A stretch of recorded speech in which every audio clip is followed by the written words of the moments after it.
You can save more than $1,000 with Unity's latest deal. Bismillah ar-Rahman ar-Rahim. Assalamu alaikum wa rahmatullahi wa barakatuh. Hi everyone, this is Amar Balfaqi.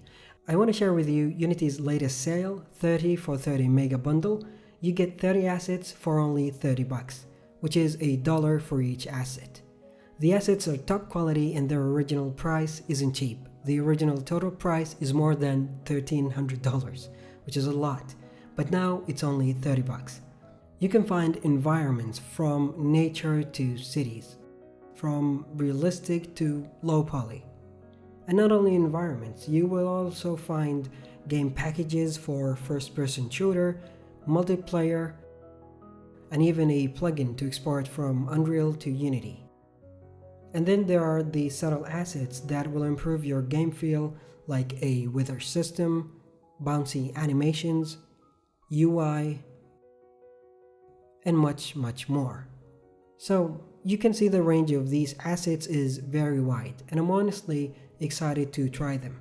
Did I get them? Well, of course I did. It's $30, even cheaper than some assets. With these assets, environments specifically, which I'm mostly excited about, it will inspire me to create short films with them and definitely can be used in games. So the truth is, you probably will use one of them at least because the price is just outrageously good, right?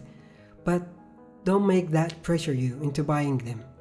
If you're a student or buying this will make you feel like I must think of a project to use them, just don't. If you look at them and didn't say, finally inside, just don't buy them. And that goes to all sales and everything. Buy it because you need it and it's discounted now. Don't just buy it because it's cheap. And also there are other sales in the store. I will leave links in the description. And either way you decide, let me know in the comments which ones you're excited about the most. For me, environments, as I mentioned before. I'll see you in the next one.